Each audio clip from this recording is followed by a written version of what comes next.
Worship is a state of our hearts towards God. It's a way of living our lives.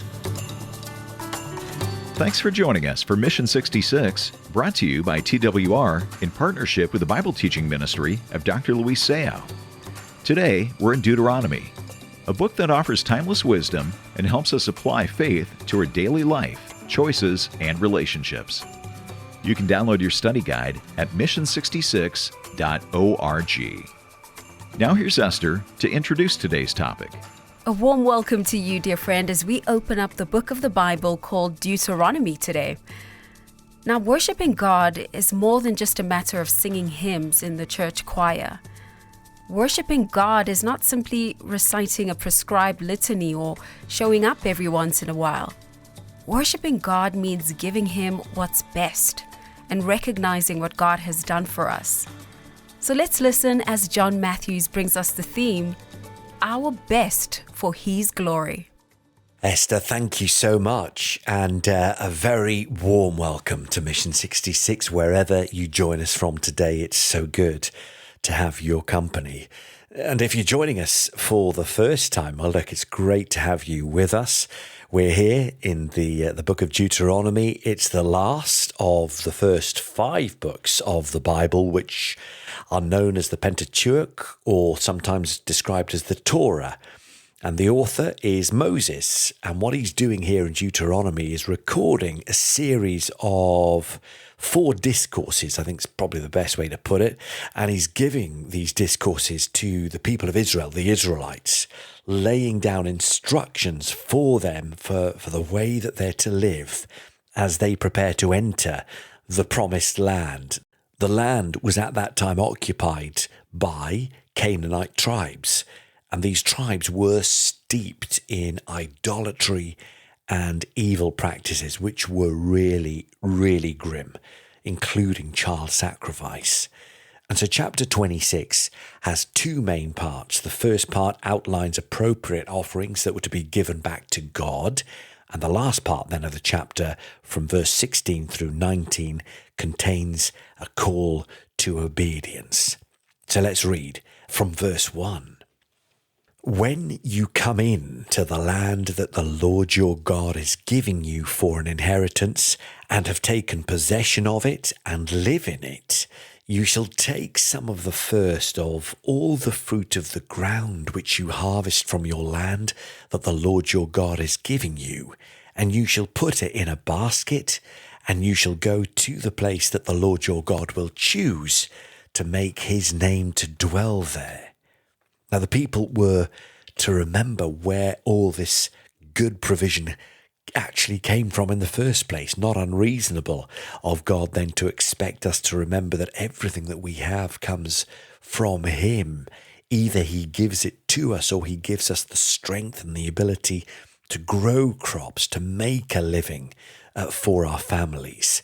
And notice it's called here the first fruits, not the last fruits.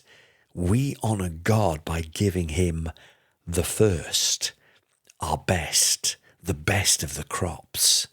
Perhaps some imagine that God would be happy with the things that we discard, that we're not that fussed on anymore. They're ready to be thrown out. Perhaps many people give to church what nobody else wants. And maybe the concept is well-intentioned, but you might see people throwing ragged old clothes that they don't use anymore, saying something along the line of, well, it's good enough for missionaries. And that's not the idea of first fruits here. The first fruit is putting, in the context of that example I just gave about clothing, brand new, unworn shirts into the missionary provision, if that's the right example to use, not the cast-offs. Is not God worthy of the very best that we can give him? Ultimately, it comes from him. The very breath in our lungs comes from him. Verse 3, and you shall go to the priest who is in office at that time and say to him, I declare today to the Lord your God that I have come into the land that the Lord swore to our fathers to give us.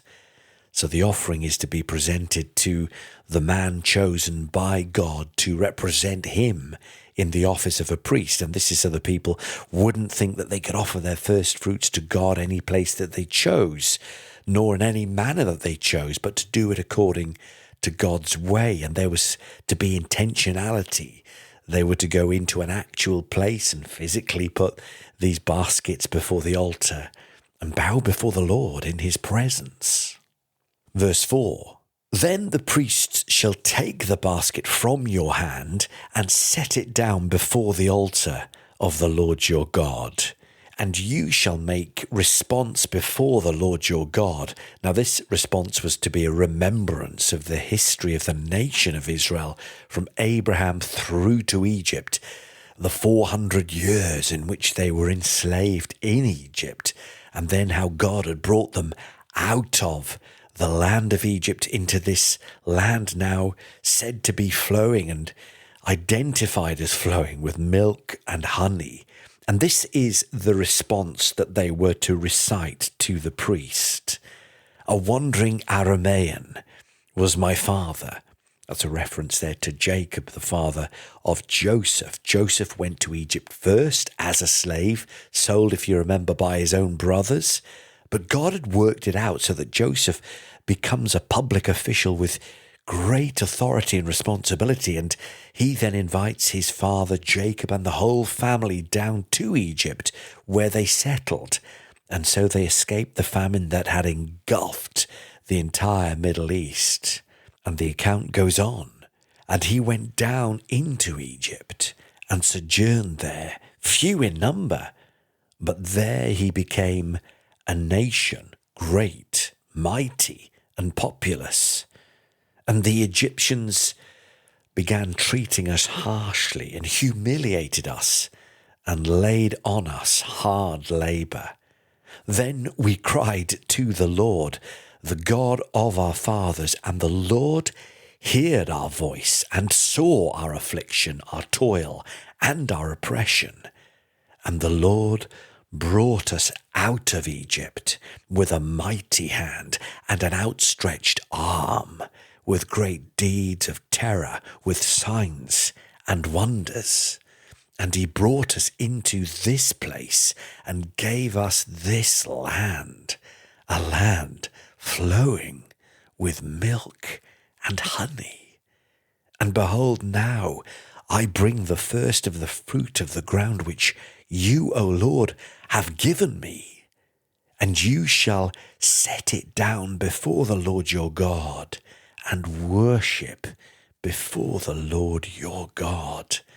And you shall rejoice in all the good that the Lord your God has given to you and to your house, you and the Levite and the sojourner who's among you.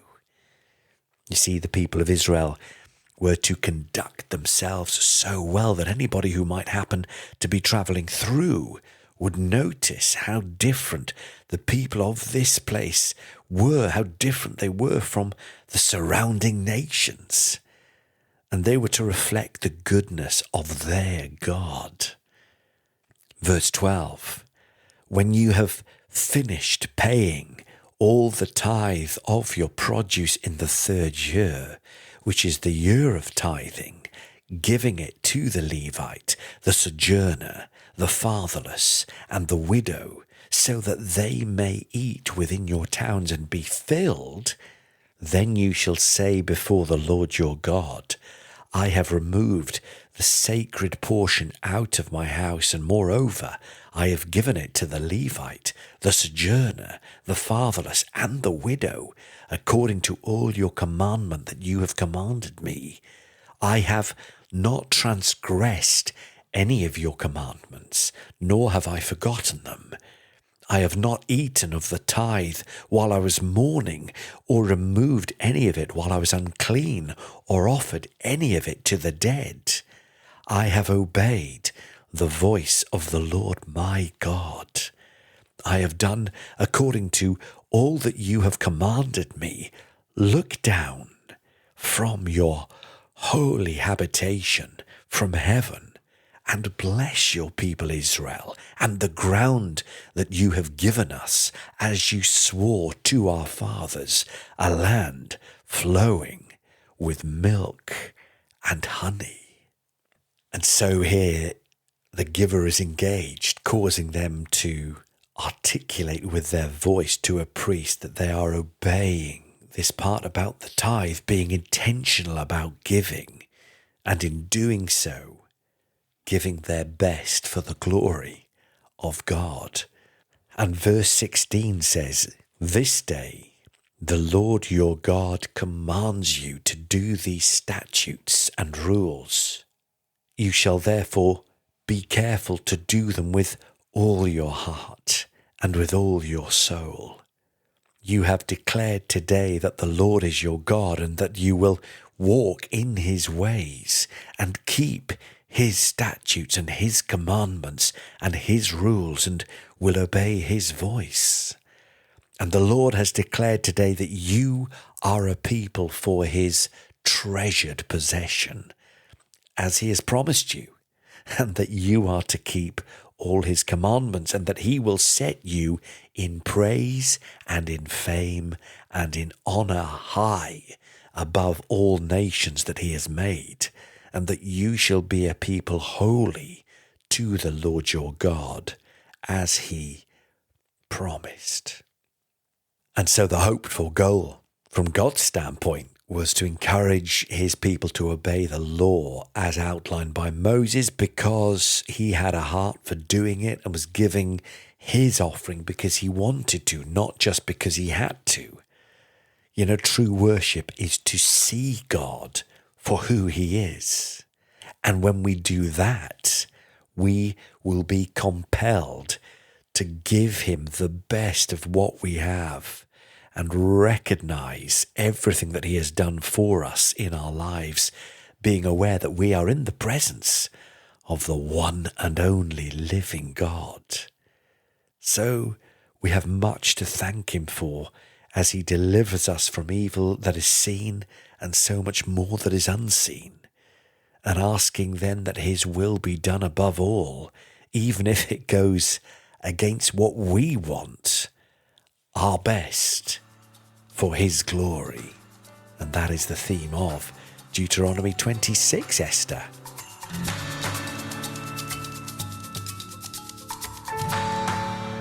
This is Mission 66, and indeed I am Esther, your host, and we are here with our teacher, John Matthews. And it is at this point that we move on to some questions, just to clear up anything confusing about what we've read in Deuteronomy chapter 26. Now, John, of course, we know that that God doesn't have to eat, right? So why were the people to give crops as an offering to God? Well, Esther, I guess one of the ways in which we show our respect for God is appropriate giving. And that means that we give back to God a portion of what we have, of our harvest, I suppose. We could call it that, to remind ourselves that God is the one who provides what we need. You know, many times we forget to look back at the good things that God has done. Sometimes we don't even say thank you for all the blessings that he has given us. And some people, in not giving much to the church, say this. They say, well, God doesn't need anything from me. And do you know, that's true, because he's the creator of all things. But the idea of this tithe, this tenth, was to enable the people to provide for others, for the Levitical priests. For example, in this context, they had no lands or inheritance, as did the other tribes, and also to make sure that there was enough food in the house of God to provide for people in genuine need within the community who were just going through tough times through no fault of their own. So giving to the poor and giving to the needy is a theme right throughout the Bible. All right, so I suppose then what we're seeing here is that the tithe is actually paid in crops. Yeah, that's right, Esther, because in an agrarian society, it was common for people to use crops as a form of monetary exchange.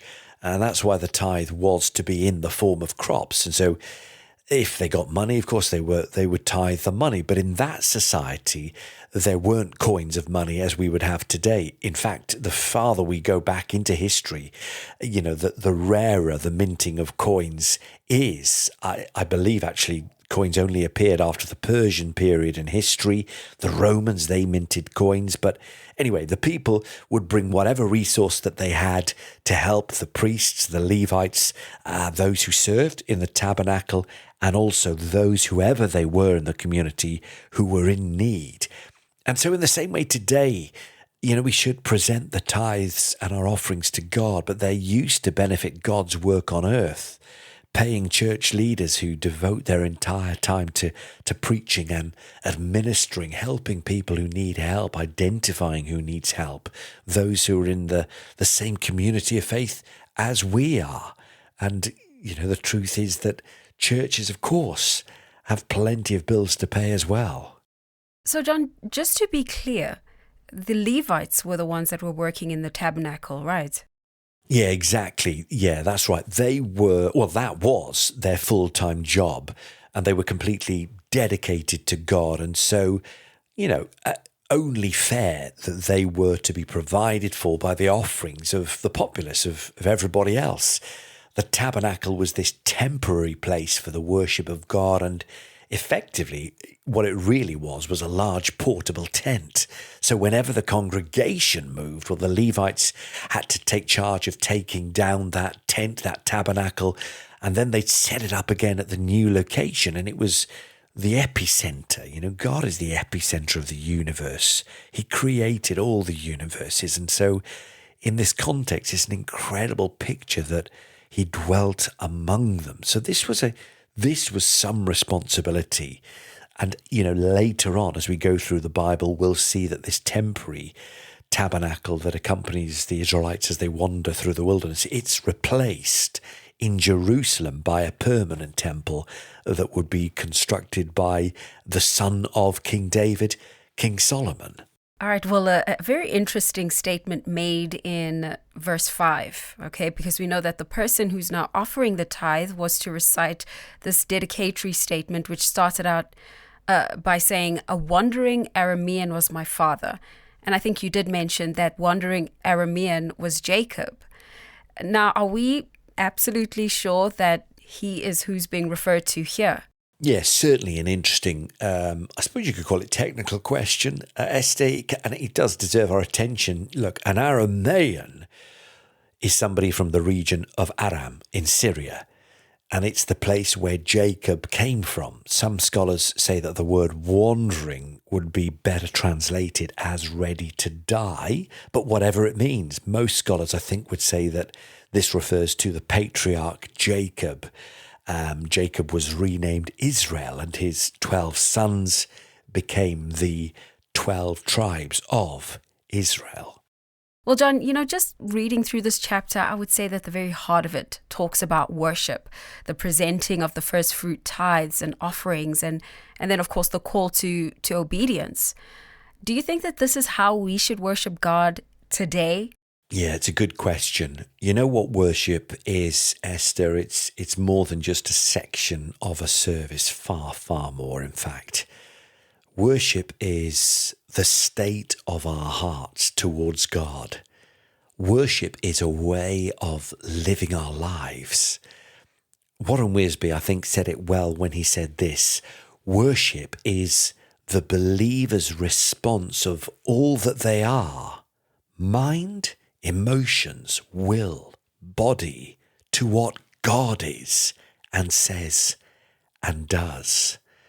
And true worship ultimately involves sacrifice. We come before God and we present our lives given to us by Him back to Him, because our breath and our very existence is because of Him in the first place. And so it's setting Him as the focus and the aim of our lives. It's turning our eyes away from ourselves and onto Jesus over and over and over again. Now, I know this is an issue that very many people have vocalized about the church, and I'm curious how you would answer someone who has complaints about the church always asking for money. Well, yeah, good question. Again, I'd certainly question and be cautious about a church or organization who are always talking about money and asking for money. But I think the use of our money and what we do with what we have is an important topic, and it needs to be covered every so often. And I think any faithful church leader will include what the Bible says about appropriate giving. And you see, when we align ourselves with a church, we are availing ourselves of their services. They provide teaching, youth groups, resources which we benefit from. They have to pay bills, of course, church leaders and staff and so on. And so we can't expect that is all given for free. It's not realistic. And so it's only right that the people who benefit from an organization should support it. And by that, I mean not only with money, but with their time and their talents as well. You know, by and large, church is so often a volunteer army of like-minded people who give of their time to help others and answer the call of Jesus in their lives. And churches don't force anybody to give. They shouldn't. There's nobody checking at the door saying, well, look, have you put anything in the offering today? How much did you give? No, that's not the way. Giving is a personal thing. Yes, John, I absolutely agree with that sentiment. And I know that in Deuteronomy, it's God who's requiring these tithes. Yeah, it is. And it's certainly not because he's in danger of going broke. You know, he's not in danger of running out of resource that he needs to come to us and ask. That's not the case, clearly. But he's arranged things so that those who are in covenant with him should remind themselves continually that God is the giver of all things, but it's not a one-way street. And so God asks his people to give back a portion as a matter of faith. How do I prove that I love God? Well, how do you prove that you like someone on their birthday, for example? You give them a present. How do you prove that you love and value God? Well, it's by contributing. Money is just one part of it. Let's be clear about that. But I think what is revealing is, you know, what we value in life. Our bank statements probably are a good guide as to what that is, because we end up contributing to what we really see as important, and what we buy reflects our priorities in some way, shape or form. And people support their local clubs, their local associations by paying whatever they do to those. So if we value God's work in the world, then yes, we should contribute as well. And God suggests, and it's mentioned here in the Old Testament, 10% of our increase as an appropriate gift. It's called by the name tithe, which means a tenth in the Bible. You know, at times the topic of tithes, offerings and money can be a bit of a hot button topic, John, but I think you've really given us a biblical perspective with what we've listened to here today. So how should we summarize chapter 26 of Deuteronomy? Yeah, well, today, Esther, our theme was our best for his glory. And chapter 26 of Deuteronomy is talking about the giving of the Israelites' first fruit tithe as a measure of their worship of the great God who delivered them from bondage in Egypt and was just about to bless them with property in this promised land. And, you know, worship should be from the heart, but also with something in our hands that God has given us. Everything that we have that is good comes from him. Our very lives come from him. And whether we realize it or not, we owe him everything. And you know, there is incredible joy when we give our best for him.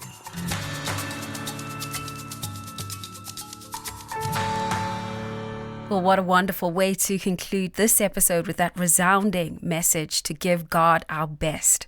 Thank you so much for joining us today, friend. We hope that you will join us next time as we continue in our study of Deuteronomy. And to catch up on any missed episodes of Mission 66, feel free to listen on twr360.org or you can listen wherever you get your podcasts. So from John and myself, until next time, thank you for listening. Has God used today's program in your life? Then you'll want to receive the free study guide that's waiting for you on our website. You can get it right away by downloading it at mission66.org. At mission66.org, you can also leave a comment or make a donation to help this listener-supported ministry. When you give, you're helping listeners experience solid Bible teaching in many languages in some of the most spiritually resistant places in the world. Thank you for helping at mission66.org. Mission 66 is a ministry of Transworld Radio.